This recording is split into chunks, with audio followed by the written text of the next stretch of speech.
Alright, the awning's next and we'll quickly fold that out.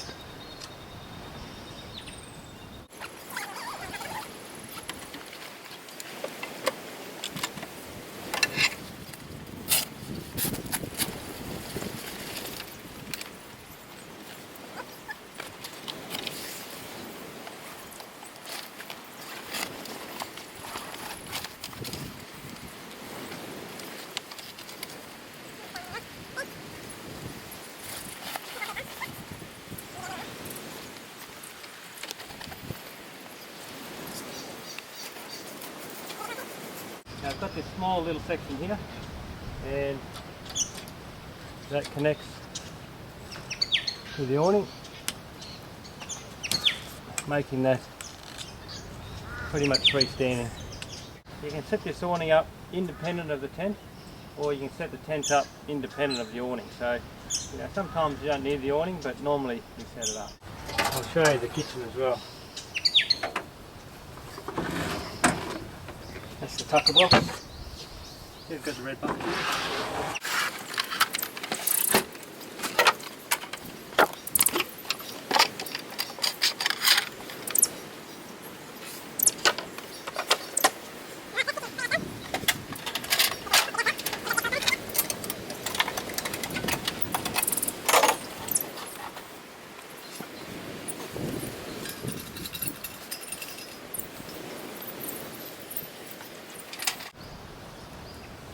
Okay, now I'm not sure how long that took, but it's pretty quick and easy. And we're pretty much ready to go now. We've got everything set up. The bedding is already in the camper. You can see that for a kitchen. Okay, we've got this, you know, 1.5 meters of bench space on this side here. We've got a big storage box here full of food and equipment. We've got a drawers in the front. Okay, I've got all this storage bench space.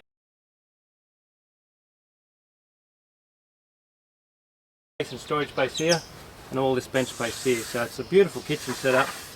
You know, you can do all your cooking nice and easy. You know, lots of drawer space. The cupboard on the end. So it's a luxury sort of kitchen setup, really. Now this is the new enclosed box we've got. All right. So we've got it carpet lined. We keep our chairs in there and just some bags, a lot of Kiyomi's bags, that sort of thing. And we've got firewood and stuff on the other side, so you know, this works really well. It's the first time we've used it, and we're really happy with it. It gives us a lot more storage space, and you know, we made it that length, so we've still got our bench space on the end here. Okay, another thing I forgot to mention before is that we can put walls up all the way around here as well. Okay, so something like today, where it's a beautiful day, there's not much wind, we're in a lovely spot, and sort of by ourselves a bit, we don't really need to put any walls up. But if there's a wind coming in, we can put this wall here, no worries. We can put a wall across here, we can put a wall right across here as well if you like, and we've got 4 walls underneath here. Okay, you can certainly enclose this whole area in, but you know, you don't have to if you don't want to. So, you know, the rule is as well, is the more you unpack, the more you've got to pack away. So if you don't really need to put it up, then in this camper you don't have to.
Well done, Cody. Okay, such a beautiful little spot we're camped at, and it's a shame to, have a fire on the ground in places like this. So, and it really does spoil it when other people do so. That's where the fire pit is really good, because you can see it's going really nice there. We've got the base and also the base plate stand, so it lifts it up off the ground a little bit, and there'll be no trace when we leave that we've had a fire here. It's July at the moment, and it's going to be quite cool tonight, so we can have a beautiful little fire to sit around, and we can do all of our cooking. We're going to have a little roast dinner tonight, so we'll soak that right up, and we'll have a nice roast, and we'll do most of our cooking the next 2 or 3 days on the fire pit, so it's very handy. The thing is, as well, is this is a fire where you can sit around close. It's not something like you see in a lot of photos where you've got a fire in the middle and people sitting 20 metres away. It's a fire that you can sit up nice and close, and generally you like that, so it's something you can really get close to and enjoy. It draws really well, so most of the time the smoke will go over the top of your head. Okay, if you've got a fire in the ground, the smoke tends to waft around and it'll get in your eyes a lot more. So that's a good thing with the fire pit, is because it's raised, you can see that it draws really nicely, and most of the time the smoke will tend to go up over the top of your head, and that is really handy. There's nothing worse sitting around a fire and the smoke's getting in everybody's eyes. Yeah, so very versatile and great little fire pit. Okay, so we're going to have a roast tonight, and we've got it in the new micro oval oven, and that's it there. So it's a small camp oven called the micro oval. We've got them on our website, all made in Japan. It's beautifully crafted, and it's just a good size too. Now there's the little roast you can buy from Coles or Woolies, and they're just a good size. So we've got a tin of tomato, whatever, some potato and that. Just a good size for the fire pit. So I'll chuck my Snow Peak gloves on and we'll whack that in. Now the fire's going really good. Got some beautiful coals there, and give that 45 minutes and that'll be perfectly cooked. So we've just got to leave that there now, and you can see we've got a fairly good deep bed of coals, and see how that goes. Alright, okay, so it's been about 45-50 minutes, and we had some coals on top there. We've brushed those off, and we'll see how she looks.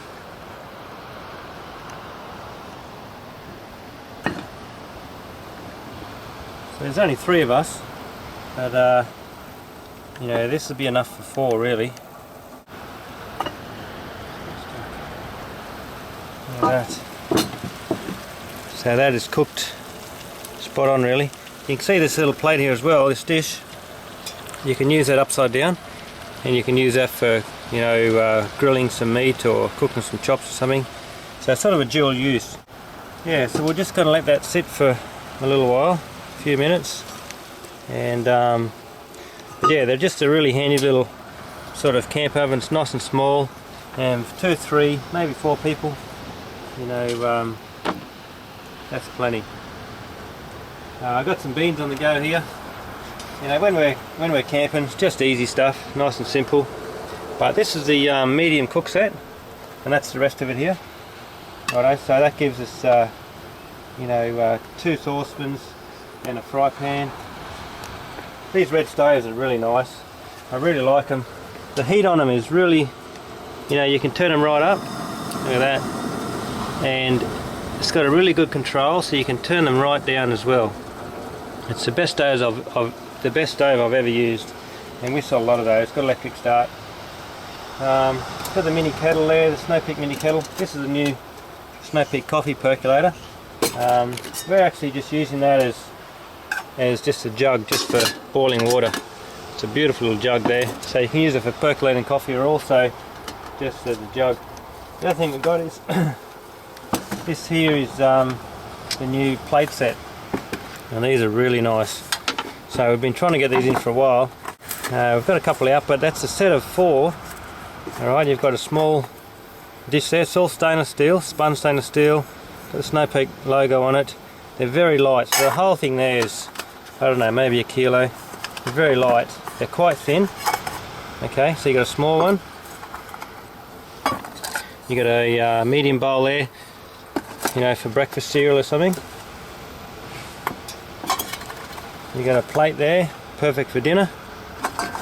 Alright, and a flat plate as well. So we've got the 4 plates, you know, and in the set there's 16 of them. There's 4 each of the 4 different plates, and you know, for a lot of families that'd be perfect.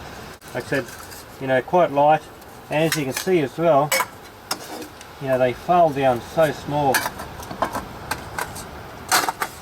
You know, so you can see that there's 4 plates there, 4 bowls, 4 smaller bowls, and look at that, in a little bag, 16 plates in one nice little set, and that is really nice. Of course, also got the Snow Peak chopboard. We're using that all the time. We've had this for a fair while now. You know, it's got the chopboard like that, and of course the knife goes inside there like that.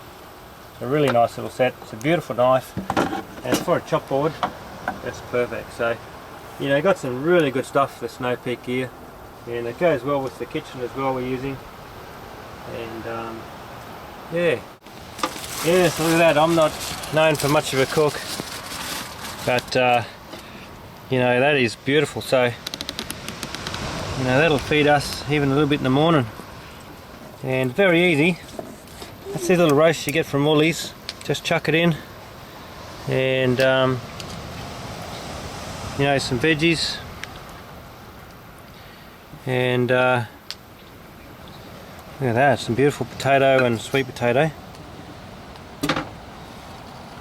and that is a nice meal. You can't ask for much more than that out here. Okay, we're going to really enjoy this meal. Thanks, Kaito. Okay, we've got our tinny with us on this trip, and you know, lots of bits and pieces you need to carry, and what we've done is made a little rooftop bag. Now, we're making these ourselves now, so if anybody wants one custom made, we can do that. Just PVC with a good heavy duty zipper, and we've got some Velcro on the sides that tie that to the roof rack. And for this one here, you might be able to see underneath there the tinny, we've got about 150 mils between the gunnels and the seats, and that's what I've made this bag here. So, you know, stuff like the net and fishing rods, life jackets, bits and pieces like that we can chuck underneath here in the bag, and the tinny of course just sits on top, so you know, that works really well.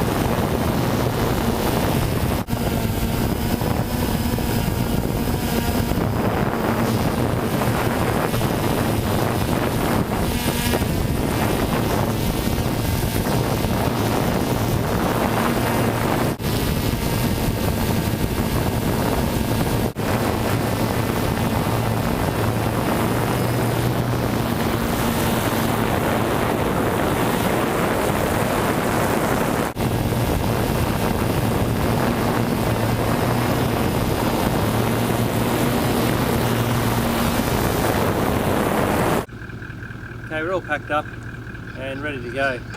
Had a beautiful couple of days here, and now time to move on. So yeah, about half an hour to pack everything up, nice and easy, and we'll keep going. Rightio.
straight through. It doesn't look that bad. Do you want to film it from outside? I think so.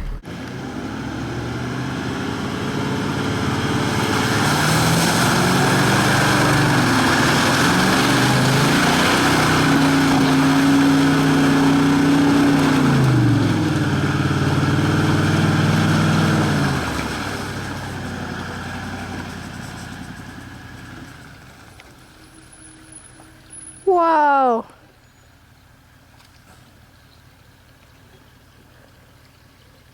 Holy dooly! Whoa, this is a great track. Tough little track, isn't it? Yeah, this is awesome. Got a bit of water on it, so it's pretty slippery.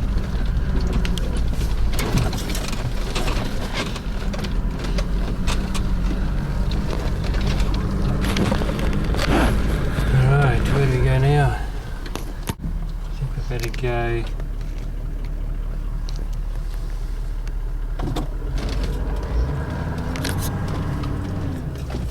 I think we're going to go left.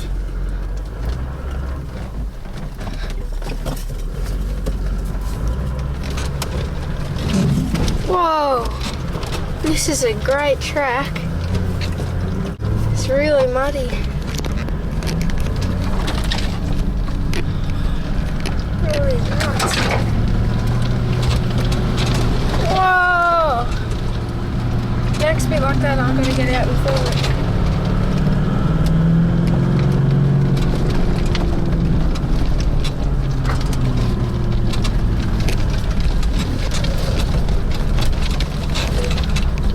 Whoa, look at that side of the... Holy dude, look at that hole!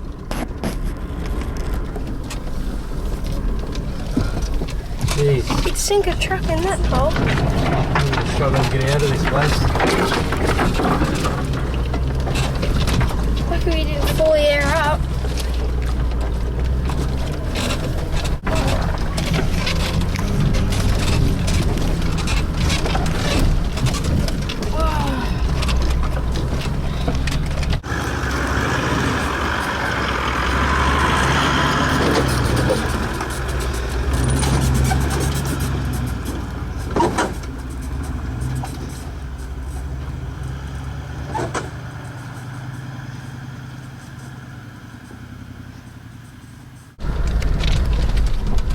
What do we do here? Sneak around outside, eh? Okay.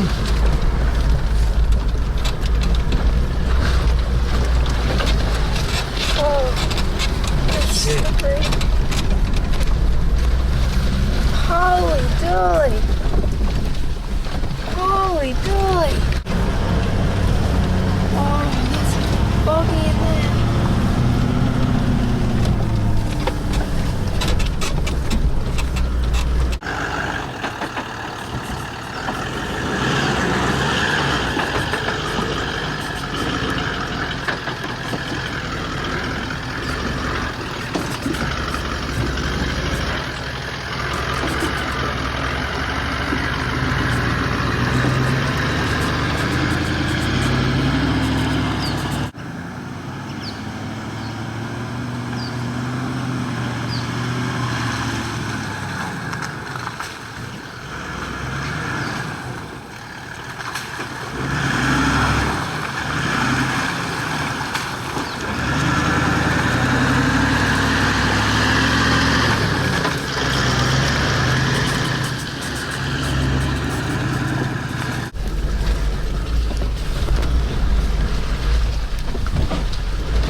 Bottoming out there a little bit. Like we've got these badger claws on, eh? Yeah, they're going really good. Loving those tyres. Oh, that is a deep hole.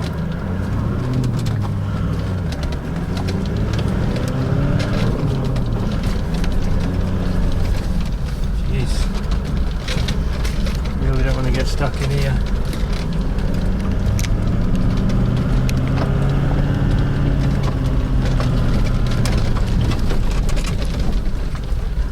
Oh,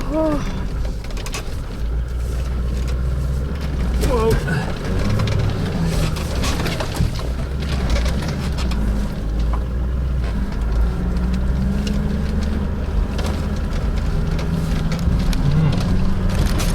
trying to go around that and that didn't let me.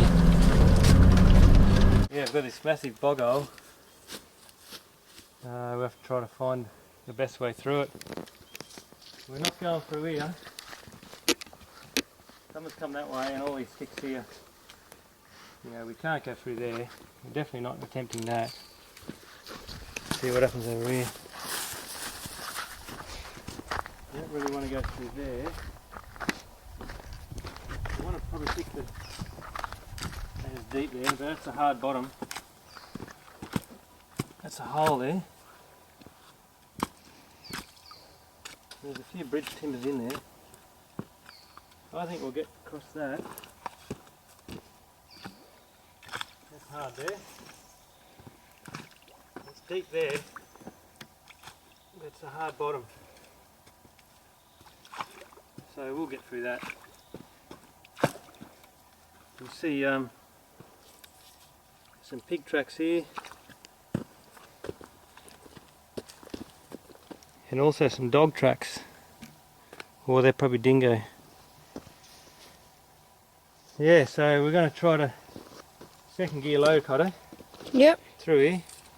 It's going to be deep there, and then it's going to hit that and then drop off again. So we've got to go steady until we get off that. We can't get any momentum because we've got the trailer, and the trailer's just going to bounce off that. And we got it all crossed up here, so we're just going to have to basically crawl it, both lockers, second gear low, and if we get stuck in the middle, we can got a direct winch straight ahead. What do you reckon? Right. Right, we can't really turn around, so...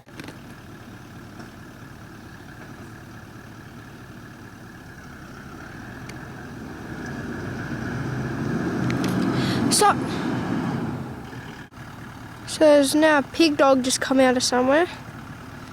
We don't know whose it is, he just randomly came out of the bush. Go, eh? Yeah.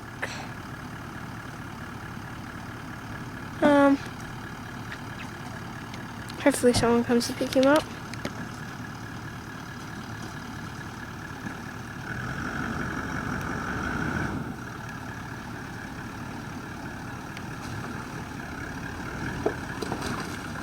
Whoa.